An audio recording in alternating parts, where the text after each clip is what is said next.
সন্দেশখালীর video viral বিতর্কের মধ্যে ফের বিক্ষোভ। সন্দেশখালীতে বিক্ষোভ স্থানীয়দের একাংশের। তৃণমূল কংগ্রেসে বিক্ষোভ স্থানীয় বাসিন্দাদের একাংশের।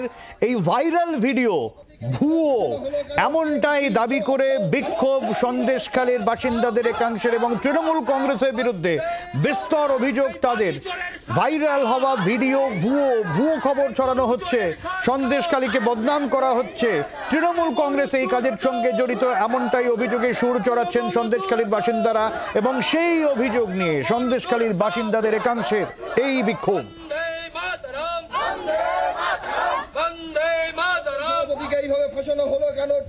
কোথায় এই বিক্ষোভ, কি দাবি যারা বিক্ষোভ দেখাচ্ছেন তাদের, যারা বিমল রয়েছেন আমাদের সঙ্গে। বিমল, দেখো, গঙ্গাধর যার নামে ভাইরাল হয়েছে বিজেপি মন্ডল সভাপতি, সেই মন্ডল সভাপতির বাড়ির সামনে আজকে এলাকার গ্রামবাসীরা এবং তারা বিজেপির কর্মী সমর্থকরা বটে, তারা আজকে বিক্ষোভ দেখায় যে এই মন্ডল সভাপতিকে ফাঁসিয়ে দিয়েছে আইপ্যাক এবং তৃণমূল, সেইটা কালকে ভাইরাল করেছে। এইভাবে ভাইরাল করে দমানো যাবে না, এই চক্রান্ত করে ফাঁসিয়েছে। কারণ এদের অভিযোগ যে এই আন্দোলন ছিল গ্রামবাসীদের, দুষ্কৃতীরা তাদের উপরে মেয়েদের অত্যাচার করেছে, এলাকার গ্রামবাসীদের জমি কেড়েছে, তাদের বিরুদ্ধে আন্দোলন ছিল। এইভাবে মুখ্যমন্ত্রীও একবারের জন্য আসেনি, তাহলে এখন চক্রান্ত করে এইভাবে ফাঁসানোর চেষ্টা হচ্ছে কেন? এরই প্রতিবাদে আইপ্যাক এবং তৃণমূলের বিক্ষোভে তারা সোচ্চার হয়, তারা ওই মন্ডল সভাপতির বাড়ির সামনে বিক্ষোভ দেখায়। সব্যসাচী,